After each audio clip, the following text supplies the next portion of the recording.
Assalamualaikum warahmatullahi wabarakatuh. Selamat berjumpa kembali di praktikum biofarmasetika. Semoga kita dalam kondisi sehat walafiat. Pada sesi kali ini kita akan melanjutkan praktikum ke-6, yakni tentang korelasi in vivo dan in vitro. Pada korelasi in vivo dan in vitro ini secara teoritis sudah memperoleh informasi dan kita sudah berdiskusi panjang secara teoritis. Oleh karena itu, kita akan melaksanakan praktikum ini berbasis pada teori atau kajian yang telah kita diskusikan yang lalu. Data in vivo dan in vitro ini sangat penting sekali untuk kita ketika kita mau mengembangkan obat. Jadi nanti ketika suatu data in vitro itu bisa mengkorelasikan, ada korelasinya dengan data in vivo, maka data tersebut bisa kita gunakan atau data in vitro tersebut bisa kita gunakan untuk memprediksi hasil secara in vivo. Sehingga nanti ketika kita akan ajukan dalam proses pengembangan obat, terutama obat baru, nanti kita bisa ajukan dia sebagai biowaiver juga bisa. Kita ajukan dia sebagai untuk memprediksi dari profil farmakokinetik yang ada di dalam sistem tubuh kita. Nah, oleh karena itu di sini kita akan mencoba mempraktekkan bagaimana cara menghitung korelasi data in vivo dan in vitro. Apakah nanti data in vitro kita itu mempunyai korelasi atau dari beberapa data in vitro yang telah kita lakukan studi, mana data in vitro yang paling memiliki korelasi yang paling tinggi dengan data in vivo. Jadi, di sini pedomannya adalah data in vivo. Kemudian kita akan mencari hubungannya apakah data in vitro ini memiliki korelasi dengan data in vivo atau bisa juga kita membandingkan beberapa kajian in vitro, kita bandingkan mana yang memiliki korelasi yang paling tinggi. Nah, data korelasi yang paling tinggi ini nanti biasanya bisa kita jadikan sebagai catatan ketika kita mau melakukan korelasi in vivo in vitro ini, dia memiliki korelasi yang tinggi dengan kondisi sesuai dengan kondisi in vitro yang kita lakukan. Jadi nanti ending praktikum kali ini kita bisa menghitung korelasi data di solusi kita terutama pada pH 1,2 dan 6,8 mana yang memiliki korelasi paling bagus dengan data in vivo kita. Nah, sebelum kita melakukan praktikum, tahap yang paling penting yakni adalah kita persiapan terlebih dahulu, karena persiapan yang matang itu menunjukkan usaha kita nanti seberapa dan nanti kita bisa mengkalkulasi hasil yang kita inginkan. Jadi tanpa persiapan yang matang, otomatis hasilnya akan karbitan. Nah, sebelum kita lakukan pengujian korelasi in vivo dan in vitro ini, kita membutuhkan beberapa instrumen. Instrumen yang pertama yakni adalah software. Software yang kita gunakan pada praktikum kali ini, saya menggunakan software yang sederhana yakni Microsoft Excel. Yakni nanti dengan Microsoft Excel ini sudah cukup powerful sekali untuk melakukan perhitungan atau pengolahan data. Baik data secara perhitungan dalam penyajian uji disolusi, perhitungan dalam penyajian data in vivo, ataupun perhitungan dalam penyajian data korelasi in vivo dan in vitro. Serta analisis statistik, nanti akan saya tunjukkan bagaimana cara kita menganalisis suatu statistik hanya menggunakan Microsoft Excel. Jadi kita sebenarnya tidak perlu menggunakan software-software yang lain. Semacam itu. Nah, kemudian untuk parameter yang kedua kita membutuhkan data. Jadi data ini karena kita menghitung korelasi antara in vivo dan in vitro, maka data yang kita gunakan adalah data in vitro dan in vivo. Data in vitro diperoleh dari mana? Otomatis kita peroleh data in vitro ini dari uji disolusi terbanding.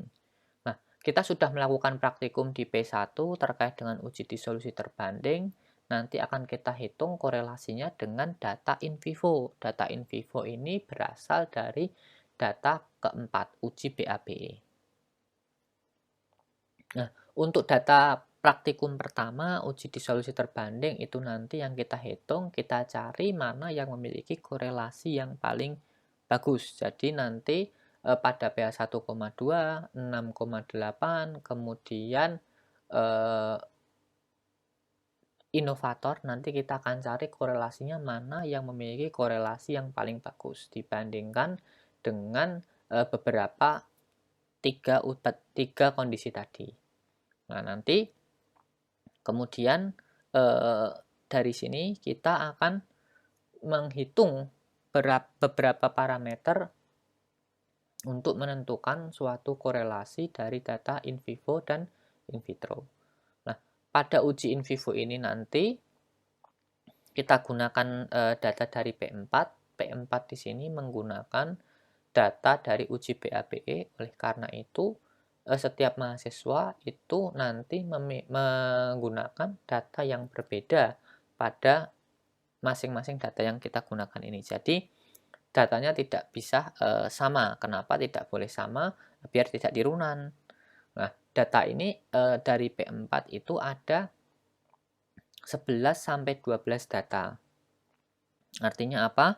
Nanti bisa satu orang itu megang satu urut 1, 2, 3, 4 seterusnya sampai absen nomor terakhir. Jadi data 1 itu digunakan oleh mahasiswa 1, data 2 digunakan mahasiswa 2 dan seterusnya. Karena studi yang BAB yang saya berikan datanya itu crossover, jadi walaupun itu ada 12, namun nanti datanya itu sebenarnya ada subjek 1, subjek 2. Nah, itu kan berarti datanya itu 6 itu sudah 12 data. Nah, nanti bisa dihitung korelasi dari in vivo in vitro-nya. Nah, jadi nanti setiap kelompok, setiap orang dalam kelompok itu akan berbeda datanya. Oke, kemudian untuk data ini nanti dipersiapkan terlebih dahulu sebelum praktikum, karena laporan nanti ketika sudah pukul jam 5 maka laporan harus dikumpulkan. Nah, laporannya sangat sederhana sekali. Laporannya ini berupa file Excel saja.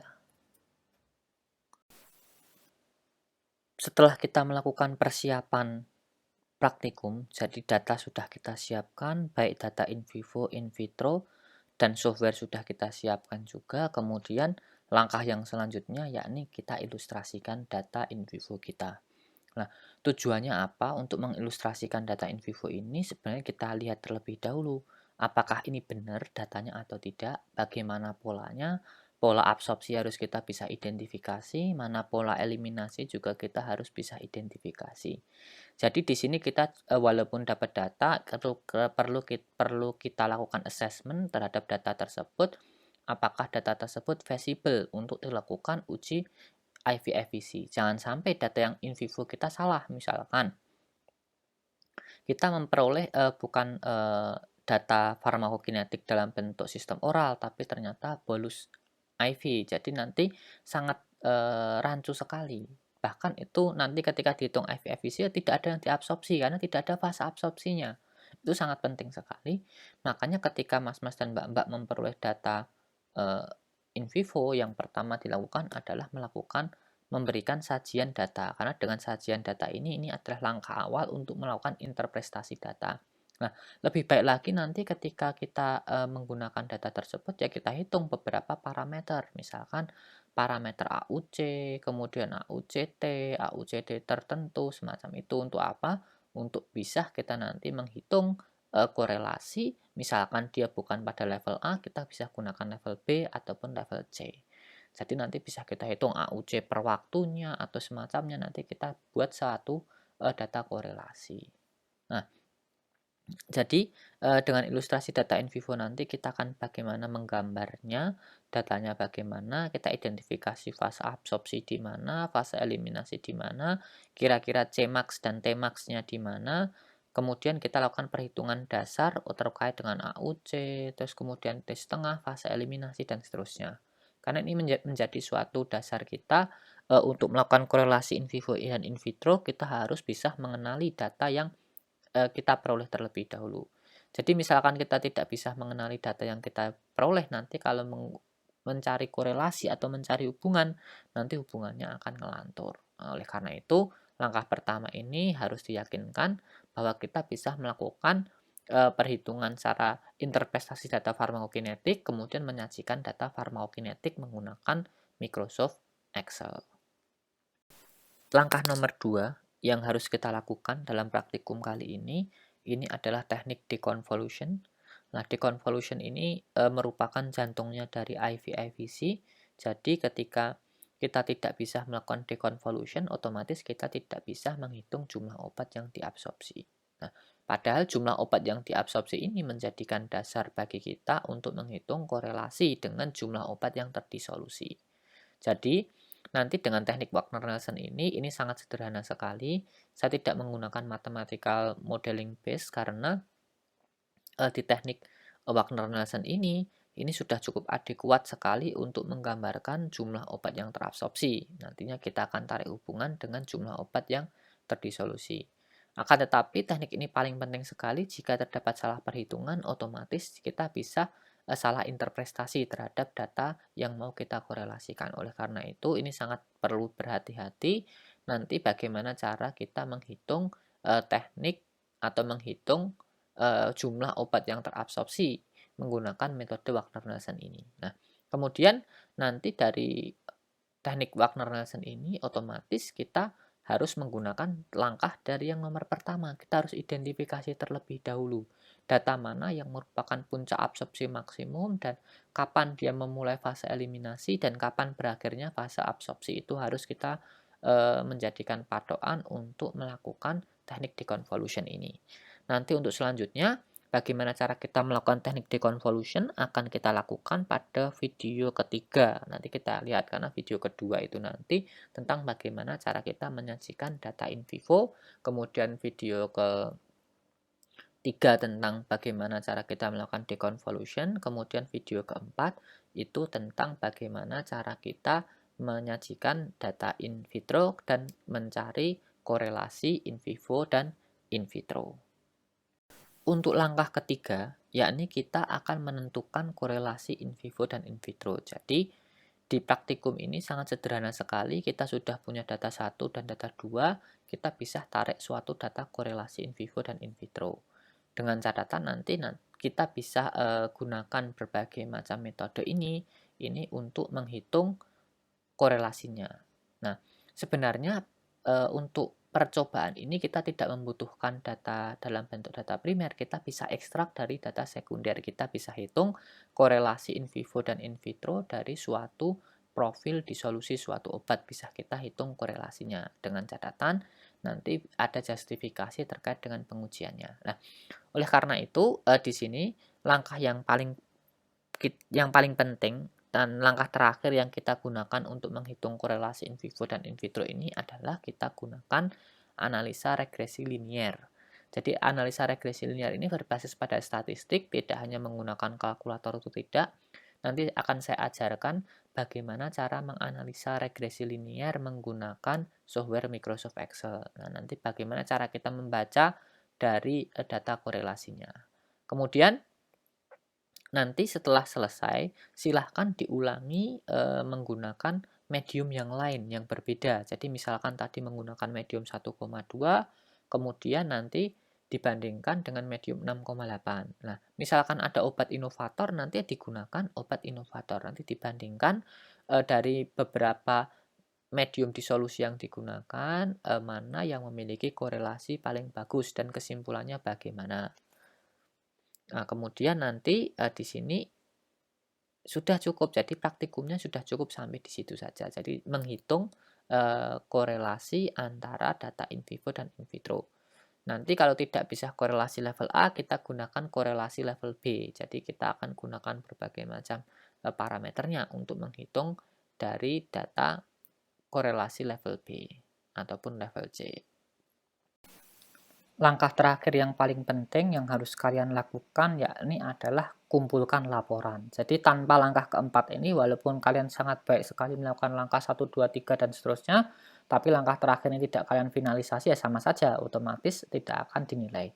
Nah, oleh karena itu nanti dikumpulkan laporannya, laporan cukup dalam bentuk format Microsoft Excel, dengan format nama P6_KX, jadi kelompok berapa ditulis. Kalau kelompok 1 ya kelompok 1, kelompok 2 ya kelompok 2, kelompok 3 dan kelompok seterusnya ditulis sesuai dengan kelompoknya. Kemudian nama, perhatikan nama ini dengan seksama dan baik-baik. nama ditulis cukup dengan 2 suku kata, kata depan 2 suku kata. Jadi misalkan saya Saiful Khairi, ya cukup tulis Saiful Khairi. Bagi yang 1 suku kata tulis saja 1. Jadi maksimum 2, kemudian setelahnya cukup disingkat dengan singkatan saja. Nah, kemudian tanpa spasi, tanpa titik. Jadi misalkan si bejo, kemudian bejo terus dan seterusnya, bejo terusnya disingkat BT ya gitu. Jadi tidak perlu pakai titik, pakai spasi atau apa, tidak perlu. Kemudian yang terakhir adalah NIM, ditulis tanpa spasi M06 kemudian 0617 0XX berapa, kalian isi sesuai dengan NIM kalian sendiri.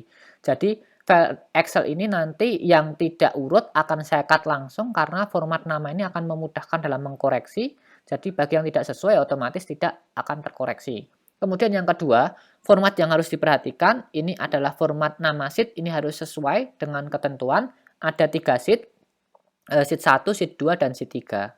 Untuk sheet 1 nanti ditulis namanya in vivo, kemudian sheet 2 itu ditulis namanya in vitro, kemudian sheet 4 itu statistik. Silahkan dikerjakan sesuai dengan video petunjuk pada video terakhir nanti itu ada.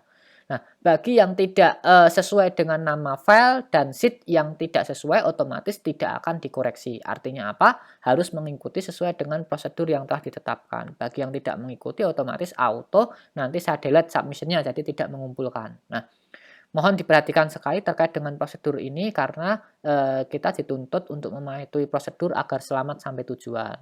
Oke, nanti untuk lebih lanjut kita bisa diskusi lebih lanjut di video-video selanjutnya terkait dengan praktikum untuk korelasi in vivo dan in vitro ini.